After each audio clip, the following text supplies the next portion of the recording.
Please state your name and affiliation, too. Sure. Hi, guys. Vahe Gregorian, Kansas City Star. I wonder if, just for each of you, if you could think about what the earliest basketball game you've ever played local time has been, if you've ever played at 10:40 a.m. local time. And is there some serious adjustment here to being ready to play at that time of day? I'll take this first. I believe that all of us growing up playing AAU, we all play 8 a.m. games, so that's kind of been our warm-up. But this whole week, Gates and the staff been doing a good job of getting us up early and getting our heart rate going early so we could be ready for tomorrow. Definitely. Yeah, like you said, playing AAU coming up, sometimes you have 8 o'clock games. Then you might have a back-to-back, 8 o'clock, then 9:30. So, it's nothing we haven't done in a while, but it's nothing we haven't done before, and I think we should be ready. Most definitely. We came about a day or two earlier just to get used to the time zone change and everything like that. But basically what they said, just early AAU games at 8 a.m. Kind of make you feel like a kid again, so we'll be ready. Gabe DeArmond with PowerMizzou.com, and this is for all three of you guys. I know you've all played in the NCAA tournament before. This may sound kind of stupid, but what's the difference in playing in the NCAA tournament and maybe winning in the NCAA tournament? I would say we all were blessed with the opportunity to play here. We all haven't won a game here yet, but at the end of the day, it's just basketball. So we're excited for the opportunity at hand. We're just going to take it one game at a time and, hopefully accomplish that at the end. I would say, playing in the NCAA tournament is obviously it's a big deal. It's the biggest collegiate tournament of the year. Like you said, we all made it here once. None of us made it out of the first round. So that's our biggest goal is to, survive and advance. So. Go ahead. Vahe? Hi, Ron Krejcik from the San Francisco Chronicle. Trey, this is for you. Given your history with Coach Gates, I'm curious, sort of in your mind, what separates it, maybe what distinguishes it from other coaches you've had throughout your basketball life, and why has he been able to have such immediate impact and success at Missouri? I would say the difference between him and other coaches is the relationship he built off the court. He cares much about his players, more than just a basketball player.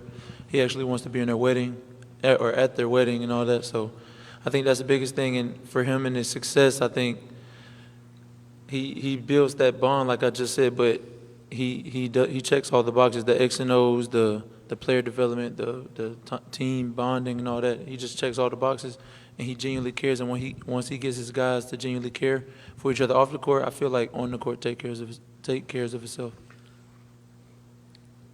Vahe? Kobe, it's also sort of related to that. I wonder if you could just talk about or describe what took place with Coach Gates and as you were just getting to know him. And I know you considered the portal but never went in it. But what did he get across to you in that first meeting with him, which I think was with your whole family? Yeah, right. Definitely. Really just what Trey said, his first words to me was if he's not invited to my wedding, by the time it's all said and done and I've moved on from, the college, then he didn't do his job.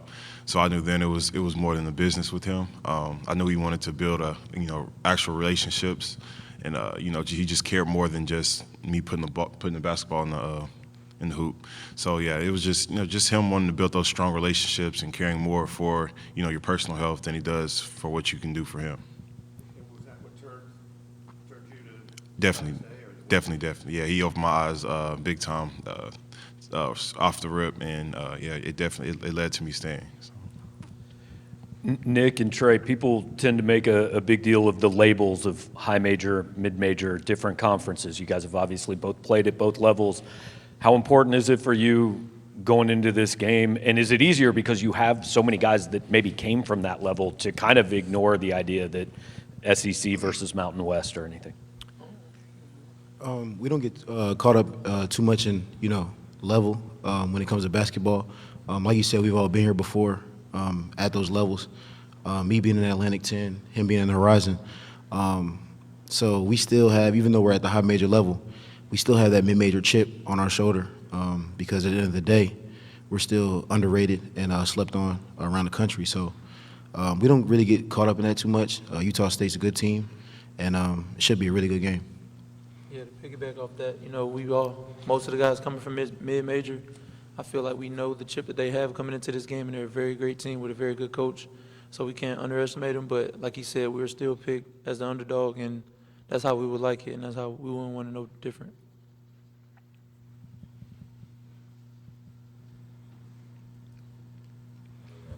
Trey, I'm going to assume since you're here, the answer is yes, but are you fully expecting to play tomorrow?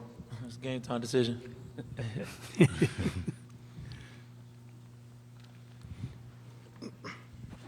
Nick, I wonder if you could just describe what you think it was about the way Coach Gates worked or the way you were received here that made it possible for you guys to mesh the way you have. I realize that's probably a broad thing to describe, and I know it goes back to June, but what just in the personal aspects of it do you think have done that?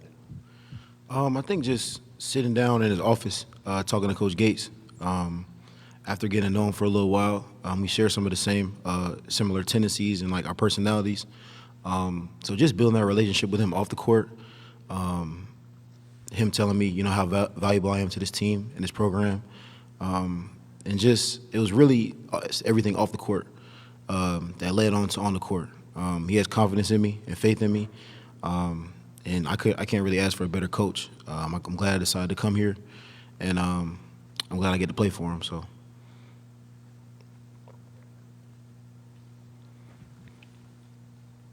And Kobe, the off-the-court thing reminded me of this, too. Is it possible to describe how Coach Gates sort of re-recruited you in terms of just spending time with you? And did you feel like that was the key, that he was just spending the time with you, not really squeezing, not making you feel like you had to react one way or another? Yes, sir, definitely. I remember earlier, your first question, that meeting we had was right before I went home for break. We had the meeting and whatnot, and then I went home for like a week and a half back in Alabama, and he wouldn't overly call me. He kept in touch. Asked how I was doing. He's even came to see me a few times at home, but he didn't make it like he didn't bombard me with attention trying to get me to stay or anything. And even when he talked to me, he wasn't trying to persuade me to stay. He was just having a regular conversation. And even when we got back, and it was just 3 of us left from last year's team, and his staff wasn't even fully there. It was just him and maybe Chase, his assistant. So he, I worked out with him a few times for 20 minutes each day. And he wasn't trying to let me do the things that I wanted to do so that I would feel comfortable with staying. He was literally just trying to help me progress my game, and I got a lot done within that short amount of time. For whoever wants to answer, in looking at him on film and doing your scouting this week, is there anybody that you guys have played this year that you think kind of plays similarly to what Utah State does? They have an offensive type of system like Alabama. They want to space the floor with shooters. Want you to gamble, overhelp, get fast in transition. So it's nothing we haven't seen before. It's a little bit of what we do, so we'll be prepared.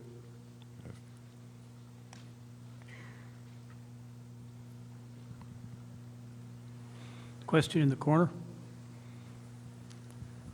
Jacob Nielsen, KSL.com in Salt Lake City. Nick, you're a guy who you've played a lot of different levels of basketball in your career.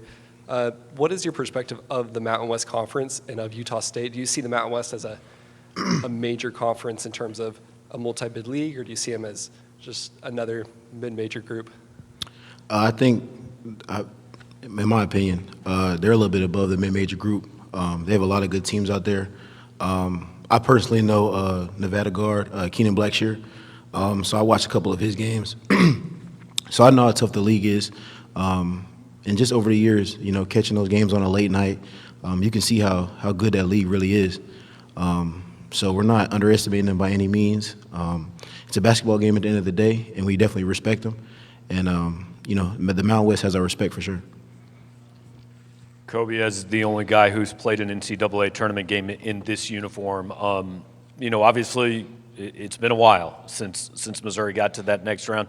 Do you have a sense of what this would mean to your fans and your program to come here and win a game, and also just on a broader scale? Can you talk about the way that this fan base has embraced you guys this year?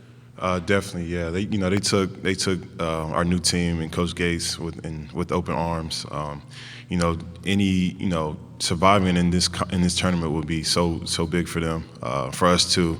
We've accomplished so much this season, and to see like the difference in Columbia right now is crazy. The fans are great. They show up to every game, weekend or weekday.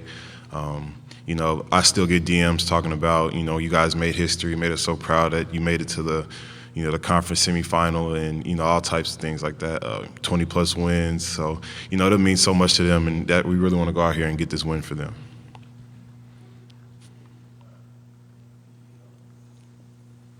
Any other questions? Okay, gentlemen, thank you. Thank you.